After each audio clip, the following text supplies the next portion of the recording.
Bonjour, j'ai la joie d'être sur le chantier du démarrage de la construction de la maison de Nicodème. Ce projet est né il y a 7 ans du constat d'un manque d'équipement de soins palliatifs dans notre région.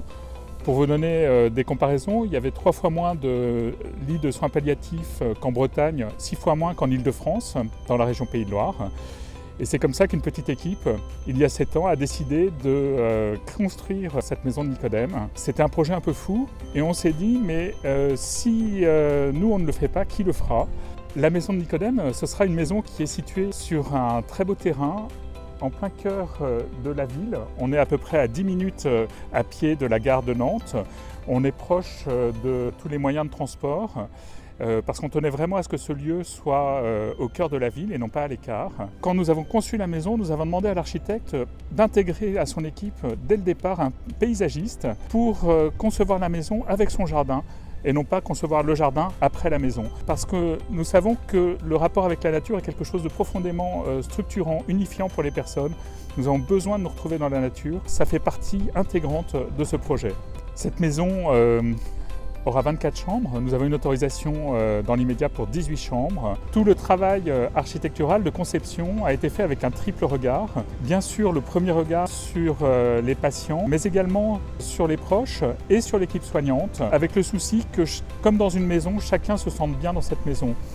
Dans une maison, il y a des lieux d'intimité, comme la chambre, et puis des lieux partagés, des lieux de convivialité.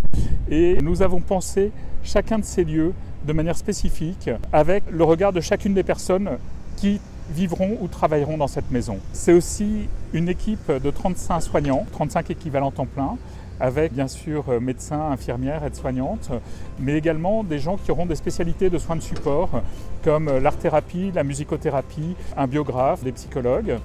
C'est aussi une équipe de 32 bénévoles formés aux soins palliatifs et nous avons la chance d'avoir un partenariat avec la maison médicale Jeanne Garnier qui a 40 ans d'expérience dans le domaine pour former et accompagner les bénévoles d'accompagnement. La maison de Nicodème, c'est 320 personnes accueillies chaque année avec leurs proches dans cet accompagnement de fin de vie.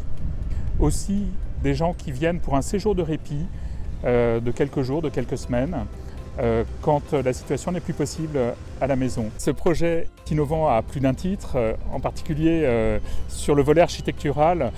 Ça concerne tout ce qui est l'énergie à basse consommation, la qualité de l'air, l'acoustique, aussi toute l'ergonomie des locaux, c'est-à-dire que nous avons conçu par exemple les salles de soins pour qu'elles soient le plus accessibles possible et que les personnels aient le moins de pas à faire pour accéder aux chambres des patients et pour faire les soins. Nous avons vraiment eu cette réflexion pour que ce bâtiment soit intelligent, bien sûr en utilisant toutes les ressources actuelles technologiques en termes de domotique. L'innovation, c'est aussi la manière de vivre dans la maison, c'est-à-dire une cuisine partagée où les personnes pourront inviter leurs proches à partager un repas parce qu'on sait combien cette convivialité est importante, même en fin de vie.